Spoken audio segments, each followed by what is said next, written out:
A Bíblia nos faz um convite sobre chorar com os que choram e se alegrar com os que se alegram. Eu quero trazer um pouco de como que nós podemos chorar com os que choram.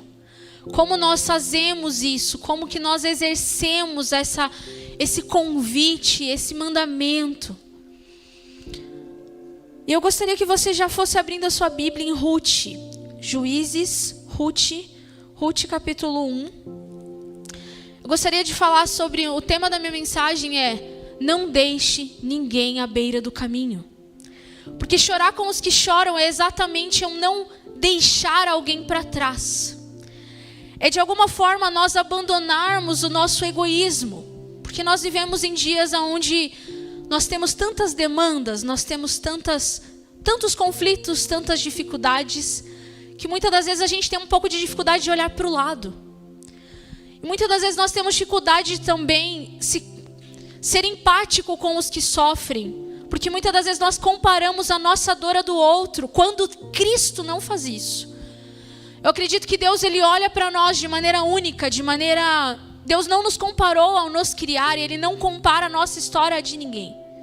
Então eu quero dizer que se você entrou nessa manhã aqui, nós queremos chorar com você, nós queremos nos alegrar com você e declarar que Cristo não te compara. E como cristãos nós precisamos entender como isso funciona dentro da questão da comunhão. Que é mesmo que eu esteja vivendo um momento de alegria na minha vida, eu ter a capacidade de abraçar, acolher o meu irmão, mas com o olhar e a sensibilidade do Espírito Santo. Que nos ajuda a consolar, a encorajar, a abraçar a causa do meu irmão e ser um intercessor disso. Em Ruth capítulo 1, versículo 16, diz o seguinte. Nós vamos falar agora então a respeito de uma mulher que não abandona, não deixa Noemi à beira do caminho. O versículo 16 diz: Ruth, porém, respondeu: não insista comigo, que te deixe e não mais te acompanhe. Aonde fores, irei, e onde ficares, ficarei. O teu povo será o meu povo, e o teu Deus será o meu Deus. Semanas atrás o pastor Edinho falava sobre relacionamentos. Relacionamentos geram compromissos, e compromissos geram perseverança. No contexto aqui, no caso, Noemi havia saído de Israel por conta de uma fome, e foi habitar junto com o seu esposo e seus 2 filhos em Moabe. E devido a isso, ao trajeto dessa história, ela perde o seu filho, os seus 2 filhos e o seu marido, lhe sobrando apenas suas 2 noras. Uma das noras retorna, fica com os seus pais, retorna para a sua vida antiga. Mas existe Ruth nessa história que não abre mão de percorrer o caminho da dor junto com Noemi. E o que me chama a atenção e o que eu acredito que tem a ver com coinonia é o compromisso e a lealdade de Ruth para com Noemi. Quando Noemi tenta insistir com ela, Noemi tenta persuadir Ruth a não ir com ela, deixá-la ir sozinha, voltar à sua terra natal. Mas Ruth diz: não insista comigo. O texto que lemos é isso. Não insista comigo que te deixe, que não mais te acompanhe. Aonde fores, eu irei. Onde ficares, eu ficarei. O teu povo será o meu povo, e o teu Deus será o teu Deus, o meu Deus. Quando Noemi estava dizendo para Ruth ficar, ela estava dizendo: você pode se casar de novo, você é jovem. Pensando no nosso contexto, volte para os seus pais. O que tenho eu, uma mulher que perdeu seus filhos, que sou uma viúva, sou sozinha, voltando para uma terra, voltando para minha nação, o que posso eu te oferecer? Mas Ruth diz: não importa. Você sabe o que eu digo? Que chorar com os que choram não é sobre o que Noemi poderia dar a Ruth, mas era o que Ruth poderia dar a Noemi, que era o quê? O seu consolo, a sua parceria em um momento de dor. Nós temos uma facilidade de querer partilhar bons momentos com os outros, mas temos uma dificuldade de querer nos manter perto de quem não tem nada para nos dar. E a lealdade de Ruth em não deixar Noemi na beira do caminho era dizer: aonde quer que você durma, eu vou dormir. Quer seja numa cabana, quer seja numa casa. Quer venhamos comer algo muito bom, um banquete. Quer venhamos comer algo humilde e simples. Eu quero estar com você. O teu Deus, a tua fé, o teu povo é o meu povo. A lealdade de Ruth foi a ponto de: eu quero morrer aonde você morrer. E eu quero partilhar dos seus dias até o fim. E esse é um convite de Deus para nós. Como nós fazemos dessa história algo prático para as nossas vidas. Eu acredito que todos que nos cercam, nós estamos falando sobre a beira do caminho. Nós estamos falando de caminhos. Todos que nos cercam, você inclusive, eu, vamos passar por momentos difíceis. Mesmo sendo cristãos, nós passamos por tribulações, nós passamos por aflições, por perdas e conquistas. As nossas vidas, a nossa caminhada, ela é feita de estações. Há momentos que estaremos vivendo o melhor momento das nossas vidas, que será o melhor verão das nossas vidas. Mas há momentos que nós vamos passar por um inverno intenso. E que nós venhamos ser aqueles que, estando no verão, aquecem uns aos outros. Ruth estava dizendo: eu também perdi, mas você perdeu mais, mas eu quero me doar a você. O que eu posso te dizer também é que você pode estar passando no momento mais difícil da tua vida. Você tem algo a dar. Porque Ruth também havia perdido.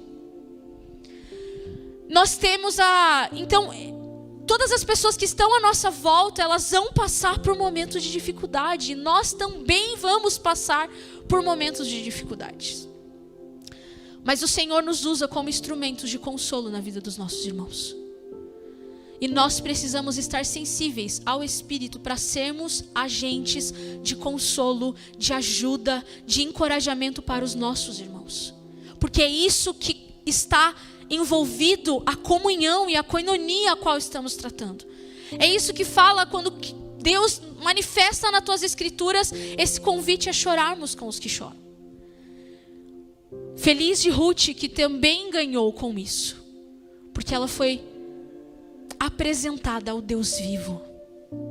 Não somente Noemi ganhou alguém que também lutaria os dias com ela, mas Ruth também ganhou pelas instruções de Noemi, porque Noemi deu algo que nunca mais seria tirado de Ruth, que é o Deus vivo. O que eu quero dizer é que eu não sei se você hoje é Noemi que perdeu, ou se é uma Ruth que está tentando caminhar. De alguma forma, em algum momento nós vamos precisar de ajuda, em algum momento vamos ser os ajudadores. Não negue essa ajuda, não seja uma Noemi que resiste. Muitas das vezes não estamos sendo consolados porque resistimos. Quando estamos entristecidos, nós nos afastamos. O isolamento nos rouba a oportunidade de sermos alimentados pela comunhão e fortalecidos por meio desse consolo. Mas que nós venhamos ser uma Ruth que diz: não insista que eu te deixe. Essa mensagem nasceu exatamente disso, irmãos. Eu estava realmente aguando as plantas. E quando uma pessoa que eu discipulo, ela aceitou Jesus, ela se batizou, eu disse a ela, eu falei assim: nós como igreja não vamos te deixar à beira do caminho. E é muito maravilhoso ver que ao longo do percurso dela, realmente o Senhor me levantou para não deixá-la esquecer que ela não ficaria à beira do caminho. E esta igreja não tem me deixado à beira do caminho. Por isso a importância de estarmos unidos em koinonia. Vamos partir para uma outra narrativa na palavra de Deus, em Jó, capítulo 4, perdão. Jó é antes de Salmos. Jó 4. Versículos 6 e 7 diz: sua vida piedosa não lhe inspira confiança? E o seu procedimento irrepreensível não lhe dá esperança? Reflita agora qual foi o inocente que chegou a aparecer, onde os íntegros sofrem destruição. Pelo que tenho observado, quem cultiva o mal semeia a maldade, e isso também colherá. Nós estamos falando aqui dos amigos de Jó que abandonaram ele na beira do caminho. Apesar da intenção dos amigos de Jó, quando nós estamos diante de alguém que está passando por momentos de dificuldade, apesar da boa intenção dos amigos de Jó, gente, os amigos de Jó vão até Jó ao saber das más notícias e ficam 7 dias em silêncio. Pô, as intenções dos caras eram boas, porque ficar 7 dias em silêncio e ficar ao lado dele simplesmente dizendo, estamos aqui. Mas quando eles abrem os lábios para falar algo a Jó, eles o acusam. Eles usam as escrituras para apontar, olha, será que você não fez alguma coisa? Olha, você deve ter plantado alguma coisa ruim porque você está colhendo. Você sabe aquele positivismo às vezes tóxico, aqueles conselhos tóxicos que na verdade, ao invés de encorajar essa nossa necessidade de ter respostas. Infelizmente, a maneira como os amigos de Jó procederam, não encorajaram Jó, mas o deixaram ainda mais aflito. E Jó refuta aquilo que eles estavam dizendo, falando, olha, nem sempre isso é dessa forma. Eu não tenho nada. Ele estava tentando justificar que não havia pecado. Ele não entendia o que havia acontecido. O que os amigos de Jó não conseguiram é ter uma visão espiritual e entender que o que havia acontecido com ele era algo espiritual. E não algo que partia de uma atitude do Jó. Isso me dá um alerta de que muitas das vezes, emocionalmente, nós deixamos as pessoas à beira do caminho quando queremos imprimir as nossas experiências nas delas. Nós teremos que encorajar, amado, mas encoraje com a sensibilidade do Espírito Santo. Porque eu creio que, assim como podemos ser agentes de consolo dos nossos irmãos, por meio do Espírito Santo, nós podemos ser, infelizmente, não ter sabedoria e erguemos as nossas bocas para desencorajar. Nós temos o poder de, por meio do Espírito Santo, nós termos respostas, mas se não tem resposta, não fale. Hoje é um convite para nós também pensarmos como temos nos relacionado em comunhão com a dor do outro. Qual tem sido as nossas palavras? Quando as pessoas sentam conosco, elas se sentem desafiadas, mas consoladas, ou elas se sentem desencorajadas. Nós também, porque queremos ser consolados, mas precisamos também compreender que há um poder na nossa boca e que precisa também ser avaliado. Quando dito, essa coisa do vai ficar tudo bem. Não, isso já passa. Não. Eu acho mais fácil você dizer, ainda que isso demore para passar, eu vou estar ao seu lado. Eu acho que chorar com os que choram, e muitas das vezes as palavras de encorajamento, vai ser você orar pelo seu irmão. Não tentar encontrar respostas. É muitas das vezes você pegar o seu irmão, colocar a mão nele e dizer, Senhor, traga ânimo, consolo e esperança. Não como alguém que invalida a fé do outro, dizer, mas você tem que ter fé. Já ouviram isso? Ou só eu que ouvi que eu não tenho fé? Que não é sobre fé, amado. Outra coisa. Ainda que a fé do seu irmão se enfraqueça, seja aquele que motivará ele a olhar para Deus novamente. Porque algo que eu entendo é o que fez Jó permanecer diante de Deus e não blasfemar contra Deus, amaldiçoar Deus, é porque mesmo diante da dificuldade, Jó continuava olhando para Deus. Então seja aquele que, diferente dos amigos de Jó, aqueles que vão ajudar os seus amigos a olhar para Deus. E eu te convido, se você hoje é um Jó, olhe para Deus. E ainda que você tenha ouvido palavras de desencorajamento que te deixaram até mesmo ferido, perdoe, mas faça algo, olhe para Deus. Porque no final, quando Deus restaurou a sorte de Jó, algo que Jó entendeu é que tudo que lhe foi restaurado não se comparava ao que lhe havia sido revelado, que era Deus. Aonde ele não mais só ouvia falar, mas ele realmente teve um encontro pessoal com Deus. E isso era maior do que qualquer coisa que lhe havia sido devolvido. Então que nós, como encorajadores dos nossos irmãos, nos ajude ele a ver Deus. A ver Deus no sentido assim, olha, onde não há esperança, o Deus da esperança pode te encher. Porque toda esperança e poder está em Deus. mas eu perdi tal coisa, mas eu não sei como fazer tal coisa. Os que esperam no Senhor renovam as forças, então só espere no Senhor. Não seja como os amigos de Jó, que infelizmente tentam ter respostas para tudo e acabam desencorajando. Mas sejam aqueles que vão encorajar os nossos irmãos a olhar para Deus. Nós temos mais uma narrativa nas Escrituras e essa narrativa lesiona o meu coração.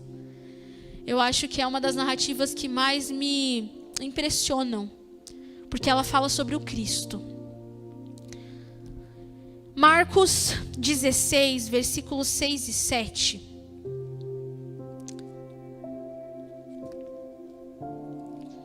Marcos 16, versículos 6 e 7. Ele diz assim, Marcos 16, versículos 6 e 7. Não tenham medo, disse ele. Vocês estão procurando Jesus, o Nazareno, que foi crucificado. Ele ressuscitou, não está aqui. Vejam o lugar onde o haviam posto. Vão e digam aos discípulos dele e a Pedro: ele está indo adiante de vocês para a Galileia. Lá vocês o verão, como ele lhes disse. Nós sabemos que Pedro negou Jesus. Mas quando o anjo aparece para aquelas mulheres, ele diz o seguinte: chame os discípulos e a Pedro. Pedro talvez não se achava digno de ser. Se falasse assim, chame os discípulos. Eu vejo Deus manifestando por meio daquele anjo o desejo de estar com Pedro. Jesus não nos deixa à beira do caminho. Jesus estava dizendo a Pedro: eu não vou te deixar à beira do caminho porque você errou. E aí eu vejo aquele que nunca nos deixará à beira do caminho. E aí é onde meu coração é lesionado. Porque mesmo Pedro não dando respostas dignas do Cristo, Deus ainda usa aquele anjo para falar: chame a Pedro. Ainda que Pedro não se sentisse digno daquele momento diante do que ele havia praticado, Deus ainda informa por meio do anjo: chame a Pedro. O que Deus está dizendo por meio disso, e até mesmo a Pedro, é: não importa o que você acha de você, não importa o que você está sentindo sobre o que você fez, eu quero você. O que Deus estava expressando é: eu vejo o teu futuro, Pedro, e eu posso te restaurar. Eu morri também por você.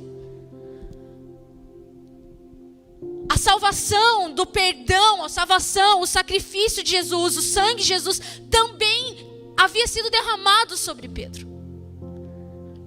Não importava o que Pedro havia feito, Jesus não iria deixá-lo à beira do caminho. E nós sabemos que Jesus tem um encontro com Pedro, onde Jesus pergunta a Pedro: Pedro, tu me amas? Sim, Senhor, eu te amo. Nós sabemos dessa história. Pedro, tu me amas? Sim, Senhor, eu te amo.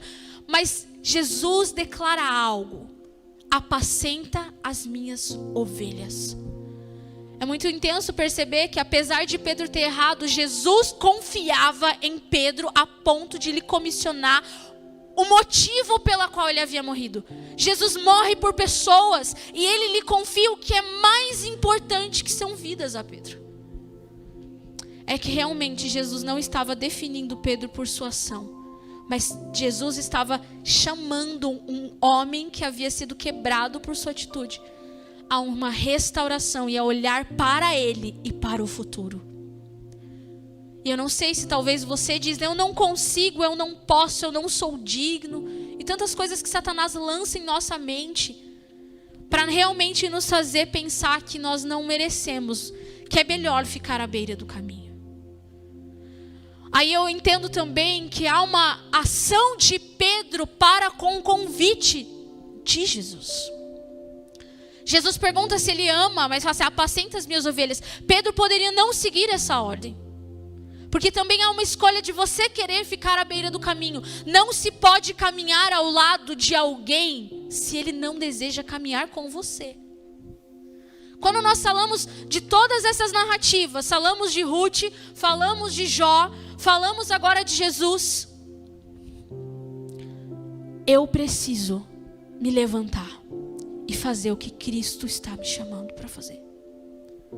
Ainda que esteja doendo, porque até Pedro restaurar a visão de si mesmo e se ver dentro da perspectiva do que Cristo estava dizendo e afirmando para ele, lhe confiando, era algo que a jornada, a caminhada, o caminho fortaleceria o seu amor e os seus pés para que ele de fato vivesse e correspondesse ao que lhe havia sido confiado em apacentar as ovelhas. Pedro ainda era imaturo em seu amor, mas a caminhada de Pedro em resposta ao que Jesus afirma para ele: apacenta as minhas ovelhas. Pedro vai, se levanta do caminho, apacenta as ovelhas, e no final dessa história não aceita ser digno de morrer como Cristo morreu. Esse Pedro que nega é um Pedro que, ao ser encontrado no caminho, ao não ser deixado pelo Cristo à beira do caminho, é levantado e por meio do Espírito encorajado, amadurecido em seu amor e deseja morrer por Deus.